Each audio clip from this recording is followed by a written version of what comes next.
Jonas Miller had everything a 27-year-old man could want.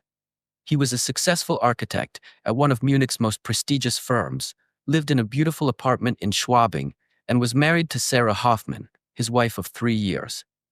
To everyone around them, Jonas and Sarah were the perfect couple. They had met at university, where Sarah studied psychology and Jonas was finishing his degree in architecture. Their relationship was full of admiration and envy, spontaneous trips to the Alps, deep conversations that lasted until dawn, and a partnership that felt strong and unbreakable. Sarah was 25, warm-hearted, with brown eyes and a laugh that could light up any room. She worked as a counselor at a youth center, helping troubled teenagers, often carrying their pain as her own. Jonas, by contrast, was calm, logical, and methodical, but somehow their differences balanced each other. The changes began quietly.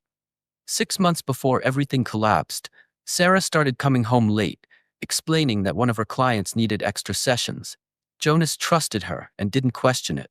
Then came late-night phone calls, always taken outside on the balcony, even in the freezing cold.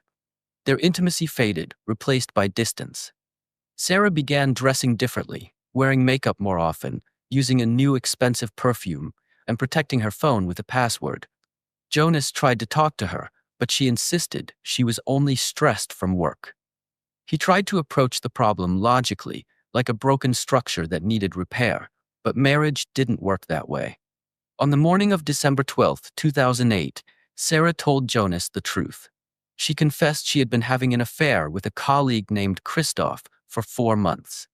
Jonas felt his world collapse.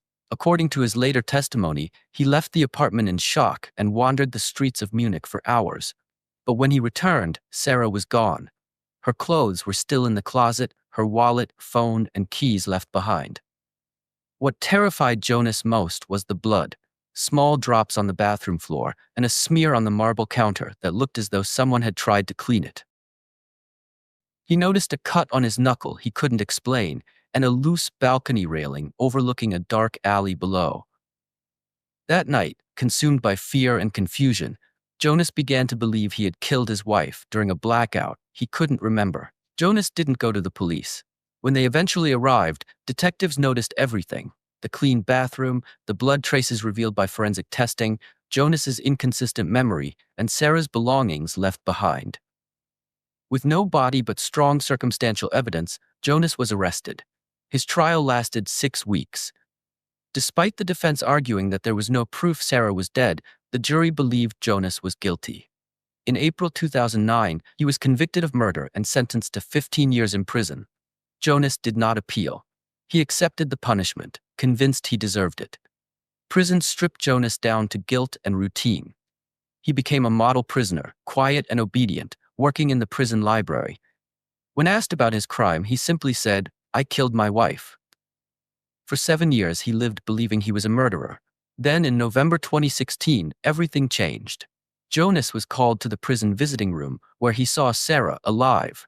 Older, changed, but unmistakably her. She told him the truth. When she confessed her affair years earlier, Jonas had attacked her in a moment of uncontrollable rage, slamming her into the bathroom counter. Injured and terrified, she fled, believing he might kill her if she stayed. With Christoph's help, she disappeared and started a new life under a false identity, never coming forward even after Jonas was convicted. The revelation shocked the nation. Jonas was released immediately. Sarah was arrested and charged with obstruction of justice and false statements. The court acknowledged that she fled out of fear, but ruled that her 7 years of silence caused devastating harm. She was sentenced to 4 years in prison, with 2 suspended. Jonas, meanwhile, tried to rebuild what remained of his life. He moved to Berlin and found work restoring damaged historic buildings, repairing broken structures in a way that felt painfully symbolic. Jonas learned that truth does not always bring freedom. Sometimes it only replaces one prison with another, one made of memory, guilt, and lost time. He would never get those 7 years back, never repair the damage completely, but he learned to carry his past without letting it destroy him. Redemption, he realized, wasn't about erasing what happened, but about continuing to live despite it.